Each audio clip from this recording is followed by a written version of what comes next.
સતલાસણા ખાતે સામાજિક સમરસતા મંચ અંતર્ગત શ્રીમદ ભગવદ્ ગીતાના સંદર્ભ મામલતદારને આવેદનપત્ર પાઠવવામાં આવ્યું। આજ રોજ સતલાસણા પૃથ્વીરાજસિંહ ચૌહાણ ચોકથી ખૂબ મોટી સંખ્યામાં સૂત્રોચ્ચાર સાથે આપણે અભ્યાસક્રમમાં શ્રીમદ ભગવદ્ ગીતાના ભાગનો સમાવેશ થવાથી કેટલાક લોકો અંગત સ્વાર્થ અને રાજકીય તૃષ્ટિકરણ માટે એનો વિરોધ કરી રહ્યા છે। વિરોધને કડક શબ્દોમાં વખોડવા માટે આજ રોજ મામલતદારને આવેદનપત્ર પાઠવવામાં આવ્યું હતું। રિપોર્ટર જયેન્દ્રસિંહ ચૌહાણ, आजाद मीडिया लाइव, सतलासणा।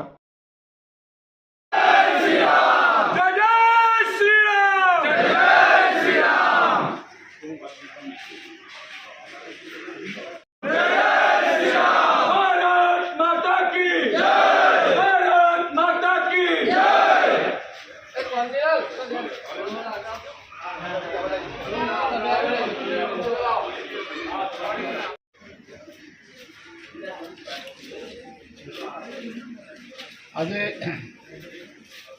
સરકારે જે 6, 7, 8ના અભ્યાસક્રમની અંદર ભાગવત ગીતા અને ભાગવત વિશેના ચેપ્ટર દાખલ કર્યા છે, જે ખૂબ સરાહનીય છે। વ્યક્તિના જીવનમાં સમૃદ્ધિ, યશ અને વિકાસ કેવી રીતે થાય એના વિશે કોઈ ધર્મ વિશેષ એમાં ટીકા ટિપ્પણી નથી। ફક્ત એક આધ્યાત્મિક અને બાળકના જીવન પ્રત્યે એક સારો અનુભવ થાય, સારું જીવન જીવી શકે, વ્યક્તિ સારું ઘડતર થાય, એટલા માટે સરકારશ્રીએ દાખલ કરેલો છે અભ્યાસક્રમ। એનું અમે સમર્થન કરીએ છીએ।